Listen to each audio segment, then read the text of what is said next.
आज गरीबों में, मजलूमों में, मुसलमानों में, कश्मीर की आवाम में, दलितों में, आदिवासियों में इस ऐवान की मोहब्बत और एतमाद खत्म हो रहा है, कम हो रहा है।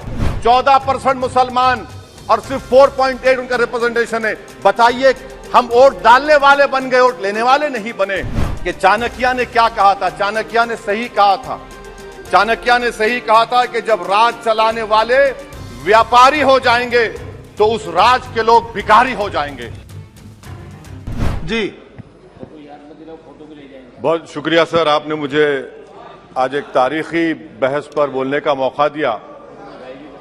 मोहतरम जनाब, इस ऐवान के 75 साल के पार्लिमानी सफर की तकमील पर हम बहस कर रहे हैं। मैं सबसे पहले अपनी जानिब से खराज अकीदत पेश करना चाहूँगा मौलाना हिफ्जुर रहमान साहब को, जो पहली और दूसरी पार्लियामेंट के मेंबर थे, मेरे कायद सालार मिल्लत सलाहुद्दीन ओवैसी को, सुलेमान सेठ साहब को और मौलाना बनात वाला साहब को। जनाब मोहतरम, इस ऐवान की नाकामियों का भी जिक्र हमको करना जरूरी है। 75 साल का तारीखी सफर इस ऐवान ने मुकम्मल किया। ये ऐवान एक इमारत नहीं है मेरी नजर में, ये ऐवान इस वतन अजीज का एक दिल है, जो बाहर जो गरीब और मजलूम अवाम की तकलीफ को महसूस करे, इसीलिए मैं इसको दिल कहता हूं। मैं आपके सामने 15 मिसालें पेश करूंगा जहां पर इस ऐवान ने अपनी नाकामी का सबूत पेश किया। एक उस वक्त जब दिल्ली की सड़कों पर सिखों की नस्लकशी की जा रही थी। एक उस वक्त जब 6 दिसंबर को बाबरी मस्जिद की शहादत हुई।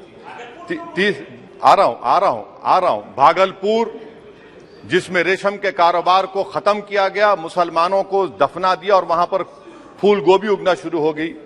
एक उस वक्त नाकामी साबित हुई जब मुजफ्फरनगर और गुजरात में नस्लकशी की गई। एक उस वक्त सर जब हम देखते हैं कि मुंबई की सड़कों पर इंसानियत का नंगा नाच हुआ।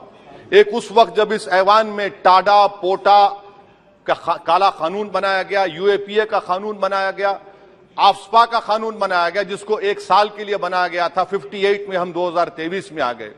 एक उस वक्त नाकामी साबित हुई जनाब, जब हम देख रहे हैं कि आज ये जो दिल है, भारत का दिल है, हिंदुस्तान का, इंडिया का दिल है, आज गरीबों में, मजलूमों में, मुसलमानों में, कश्मीर की आवाम में, दलितों में, आदिवासियों में इस ऐवान की मोहब्बत और एतमाद खत्म हो रहा है, कम हो रहा है। इसीलिए जनता सड़कों पर आकर एहतजाज कर रही है, क्योंकि उनको लग रहा है कि ये इमारत बन चुकी है, हमारा दिल नहीं है। चाहे CAA का प्रोटेस्ट हो, चाहे किसानों का प्रोटेस्ट हो, चाहे शेड्यूल कास्ट के रिजर्वेशन का मसला हो।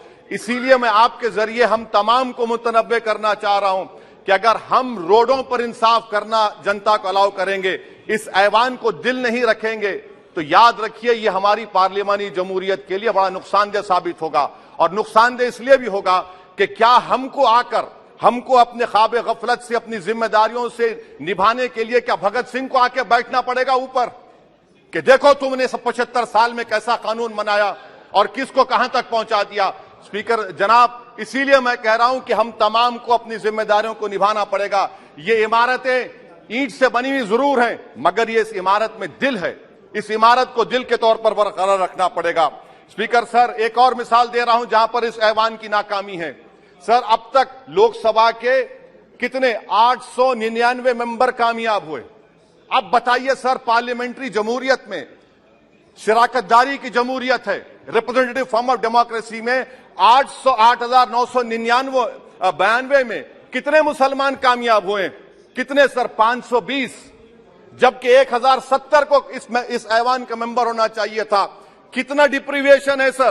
कितना डिप्रीविएशन है? 92% डिप्रीविएशन है। इस मौजूदा पार्लियामेंट में स्पीकर साहब सिर्फ 26 हैं। 14% मुसलमान और सिर्फ 4.8 उनका रिप्रेजेंटेशन है। बताइए, हम वोट डालने वाले बन गए, वोट लेने वाले नहीं बने।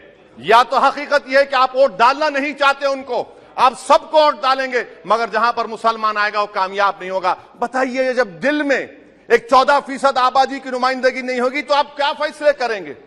क्या इस ऐवान को हम कहेंगे कि ये रिप्रेजेंटेटिव फॉर्म ऑफ डेमोक्रेसी है? स्पीकर साहब, मैं आपको एक और मिसाल देना चाह रहा हूं। बाबा साहिब अंबेडकर ने सही कहा था, अंग्रेज उस जमाने में पार्लियामेंट बुलाते थे टैक्स बढ़ाने के लिए, हम उसी रास्ते पर जा रहे हैं। हम उसी रास्ते पर जा रहे हैं। हम तो बाबा साहब अंबेडकर को हमने सच साबित कर दिया। स्पीकर सर, आखिर में मैं आपको बताना चाहूंगा कि आज आप देखिए कि चाणक्य ने क्या कहा था। चाणक्य ने सही कहा था।